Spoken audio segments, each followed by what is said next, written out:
Hello students, कैसे हैं आप लोग। उम्मीद करता हूँ अच्छे होंगे। आज के शानदार सेशन की शुरुआत करते हैं आपके अपने यूट्यूब चैनल ग्रामेटिकल गाइडलाइंस पर, जो कि आपका है, आपके लिए है, आपके लिए ही बनाया गया है, जिसमें आपको मैं ग्रामर से रिलेटेड जानकारी, ग्रामर के रूल्स और क्या क्या चीज़ें ज़रूरी होती हैं हमें ग्रामर को स्ट्रॉन्ग करने के लिए। मैं आपको फर्स्ट डे से ही बता रहा हूँ कि ग्रामर इज़ डिफरेंट थिंग और fluency in English is different thing. Grammar में अगर आपको परफेक्शन है तो it is well and good, और इंग्लिश फ्लुएंसी एक डिफरेंट चीज़ है, उसके बारे में मैं आपको धीरे धीरे बताऊँगा। तो आज हम डिस्कस करते हैं थोड़ा रिकॉलिंग करने के लिए प्रीवियस क्लासेस को। आज डे 8 है इंग्लिश का। तो आपको पता ही है कि मैं अपने किसी भी क्लास की शुरुआत एक मोटिवेशनल कोटेशन के साथ करता हूं, जिससे आप मोटिवेट हो सको, क्योंकि motivation is very important in life. Without motivation things seems to be little bit tough, क्योंकि जब तक आप अंदर से मोटिवेट नहीं होंगे तब तक आप फर्स्ट स्टेप अपने आप नहीं उठाएंगे किसी भी काम को करने के लिए। मोटिवेशन एक इनर विल है जो आपको खुद मोटिवेट करती है किसी भी काम को करने के लिए। वो मोटिवेशनल कोटेशन है, where there is a will there is a way. जहाँ चाहा है वहाँ रहा है। अगर आपकी इच्छा है कि आपको इंग्लिश आनी चाहिए, आपकी ग्रामर स्ट्रॉन्ग होनी चाहिए, आपको फ्लुएंसी इन इंग्लिश होनी चाहिए, तो सबसे इम्पॉर्टेंट चीज़ आपकी इनर विल मैटर करती है। अगर आप इनर विल मोटिवेटेड हैं तो रास्ते अपने आप खुलते चले जाते हैं, राइट। आपका ही चैनल है, आपकी सपोर्ट के लिए बनाया गया है। आप इस चैनल को लाइक, शेयर और सब्सक्राइब करना ना भूलिएगा, और बेल आइकन को दबाना तो बिल्कुल ना भूलिएगा, ताकि लेटेस्ट नोटिफिकेशन आपको मिलते रहें। Okay, let's start the session. Present tense सिर्फ इंडेफिनिट की बात करेंगे। प्रेजेंट टेंस के सिर्फ इंडेफिनिट की बात करेंगे। सारे सेंटेंसेस के रूल एट ए ग्लेंस। प्रेजेंट टेंस के इंडेफिनिट में 3 तरह के सेंटेंस का फॉर्मेशन आपको करना है: affirmative, negative and interrogative. Rules वैसे मैंने कंटिन्यूस का भी लिख दिया है, लेकिन कंटिन्यूस को मैं कल डिस्कस करूंगा और नहीं डिस्कस करूंगा, क्योंकि मेरे पढ़ाने के बाद आपकी अपनी सेल्फ प्रैक्टिस, सेल्फ स्टडी भी ज़रूरी है। अगर मैं 2 टेंसेस को एक साथ आपको डिस्कस करूंगा तो आप कंफ्यूज हो जाओगे। बनाने को तो मैं पूरा चार्ट आपको बनाना सिखा सकता हूं, लेकिन मैं तो बना दूंगा, लेकिन आप अगर प्रैक्टिस नहीं करोगे तो इट इज़ यूज़लेस। मेरी मेहनत भी बेकार और आपकी मेहनत भी बेकार। इसलिए एक एक टेंस को समझते हुए चलेंगे, सेंटेंसेस का फॉर्मेशन करेंगे, ये बेटर अप्रोच होगी। अगर मैं प्रेजेंट टेंस के इंडेफिनिट की बात करूं तो सबसे पहले सेंटेंस को पहचानते कैसे हैं? लास्ट में ता ती ते आता है। लास्ट में ता ती ते आता है सेंटेंस के लास्ट में। अगर मैं अफर्मेटिव के रूल की बात करूं तो he, she, it and singular noun के साथ ऐसे एस लगाते हैं। You, we, they, I, you, we, they, I and plural nouns के साथ ऐसे एस नहीं लगाते हैं। ये अफर्मेटिव की पहचान है। अब हम अफर्मेटिव के कुछ सेंटेंसेस को देखते हैं। जैसे मैं कहूँ मैं घर जाता हूँ। अब सवाल ये है कि मुझे ये तो पता है कि सेंटेंस के लास्ट में ता है, ता, ते, ता, ती है आते हैं। इससे मैं पहचान सकता हूँ कि सेंटेंस प्रेजेंट टेंस का इंडेफिनिट है। प्रेजेंट टेंस को कहते हैं वर्तमान काल, जो प्रेजेंट में चल रहा है। अगर मैं इन सेंटेंस को फ्रेम आउट करूँ तो सबसे पहले एक सेंटेंस के 3 पार्ट होते हैं। जैसे मैंने कहा मैं घर जाता हूँ।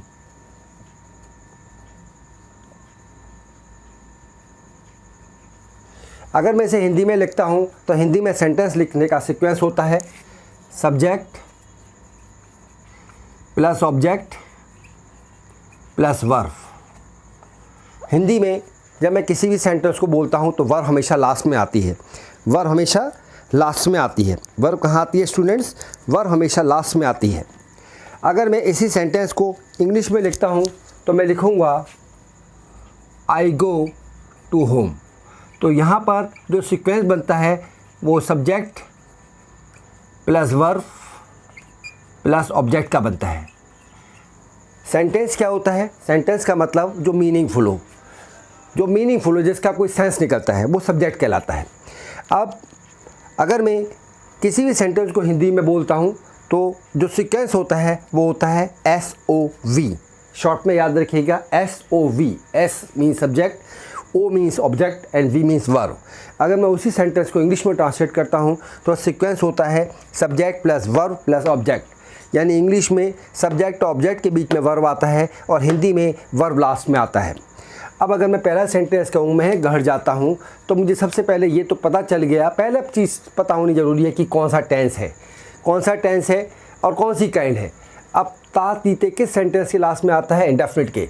तो मैंने देखा मैं घर जाता हूँ, आई के साथ क्या करते हैं, you we they and I and plural noun के साथ ऐसा यस नहीं लगाते, तो सीधा सेंटेंस बन गया आई गो होम। सेकंड है राम अपने घर जाता है, राम अपने घर जाता है। राम क्या है, एक सिंगुलर नाउन है। राम क्या है, सिंगुलर नाउन है। लिखा है he she it and singular noun के साथ एस एस लगाते हैं, तो राम अपने घर जाता है, Ram goes to his home. हम आम खाते हैं, हम वी के साथ ऐसा यस नहीं लगाते, वी ईट मैंगो।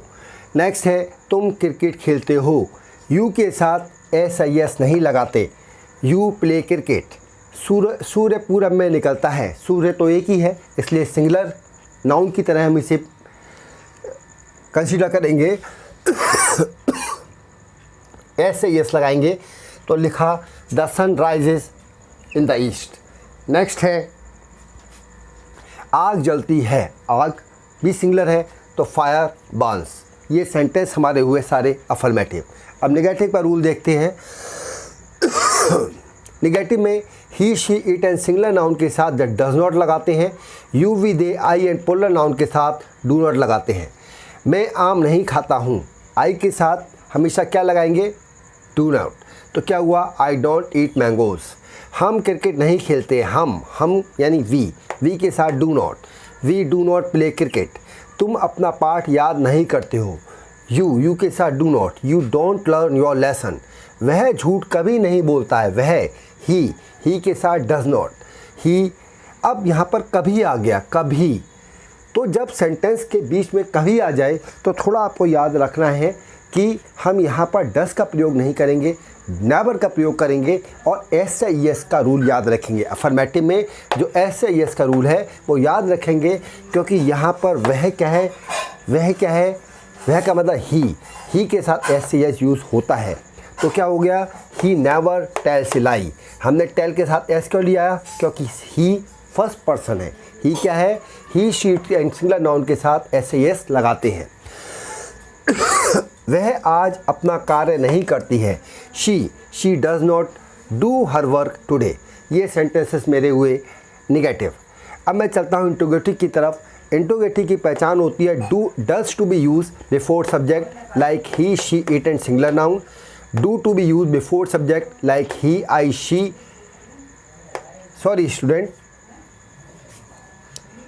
यहाँ पर थोड़ा सेंटेंस चेंज होगा। Do to be use before subject like you we they, you we they and I, you we they and plural nouns including I also, इसमें आई भी include होगा। Do to be use before subject like you we they and plural noun including I, ये interrogative का rule है।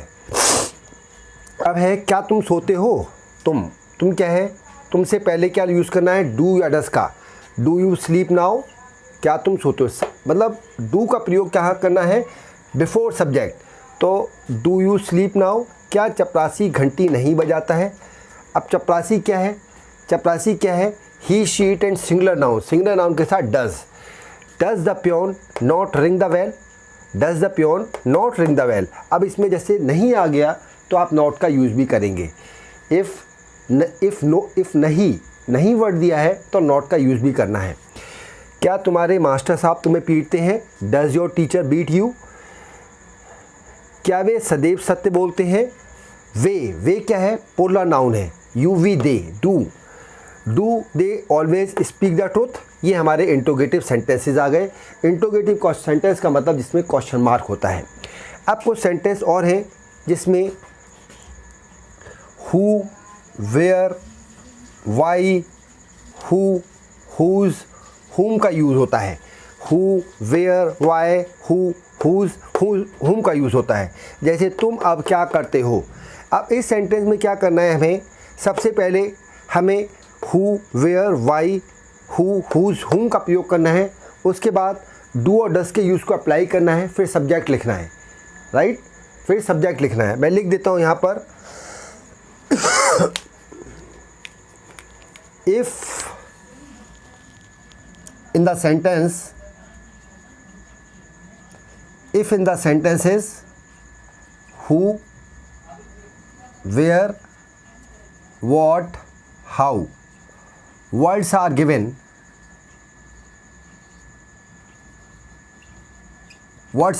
अगर sentence में who, where, what, how और एक और है whose, words are given, अगर ये वर्ड्स आपको दिए हैं तो सबसे पहले आपको इनका यूज़ करना है। उसके हिसाब से सब्जेक्ट के हिसाब से डू और डस का यूज़ करना है। अब डू का यूज़ कहाँ होगा आपको पता ही है, I, you, we, they and plural noun के साथ।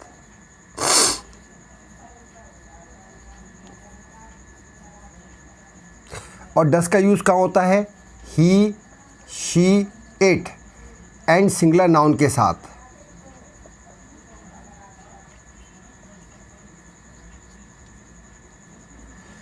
यानी सबसे पहले अगर सेंटेंस हु वेयर, सेंटेंस के बीच में who, where, what, how, whose word given है तो डू और डज इन सेंटेंसेस के बाद आएंगे। इन सेंटेंसेस के बाद आपको उनका यूज़ करना है, ठीक है।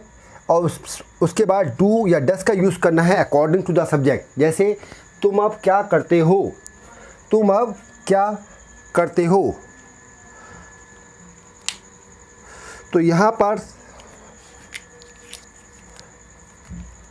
व्हाट,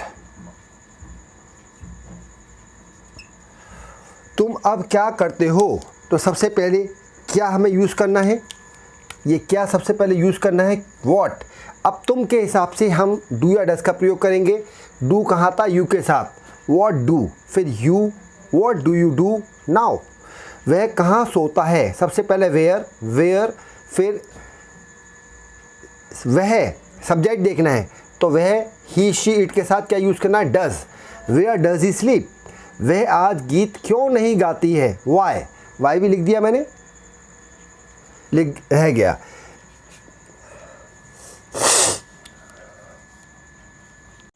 सो स्टूडेंट्स, आज की क्लास को जो कि आपके अपने यूट्यूब चैनल ग्रामेटिकल गाइडलाइंस पर है, मैं यहीं कंप्लीट करता हूं। उम्मीद करता हूं कि आपको जो भी इन्फॉर्मेशन मैंने दी है, मैं तो आपको अपना बेस्ट ही देना चाहूँगा। और एक टीचर हमेशा स्टूडेंट्स को अपना बेस्ट ही देता है, लेकिन गाइडलाइंस के अलावा उसकी सेल्फ प्रैक्टिस काफ़ी मैटर करती है। सेल्फ प्रैक्टिस अगर आप नहीं करेंगे तो कितना भी अच्छा एक टीचर पढ़ाने वाला हो, रिजल्ट नहीं निकल के आ सकते। क्योंकि बहुत सिंपल सा रूल है कि a good coach cannot be a good batsman and a good batsman cannot be a good coach। अगर एक कोच बहुत अच्छा एक कोच एक अच्छा बैट्समैन नहीं हो सकता और एक बैट्समैन एक अच्छा कोच नहीं हो सकता। हर चीज़ का अपना एक क्राइटेरिया है। मैं आपको पढ़ा सकता हूँ, परफॉर्म करना आपका काम है, क्योंकि 75% आप पे डिपेंड करता है कि आप उस चीज़ को कैसे परफॉर्म कर रहे हो, कैसे उसे लर्न कर रहे हो, और 25% मेरे पे डिपेंड करता है कि मैं किस पैटर्न से आपको पढ़ा रहा हूँ। सो इन्हीं शब्दों के साथ आज की क्लास को कंप्लीट करते हैं। मिलते हैं नेक्स्ट क्लास में नेक्स्ट टॉपिक के साथ। और आप अपने इस YouTube चैनल ग्रामेटिकल गाइडलाइंस को लाइक, शेयर और सब्सक्राइब करना ना भूलिएगा, क्योंकि आपका चैनल है, आपको इसे सपोर्ट करना है, आपको इसे बढ़ाना है। और एक इम्पॉर्टेंट चीज़, बेल आइकन दबाना ना भूलिएगा ताकि लेटेस्ट नोटिफिकेशन आप तक पहुंचती रहे, क्योंकि मैं डेली वीडियो अपलोड करता हूं और डेली वीडियोस अपलोड करता हूं। और आप अगर हमारे चैनल से बने रहते हैं तो इससे आपको बहुत ज़्यादा हेल्प मिलेगी। So thank you so much, have a good day, good luck.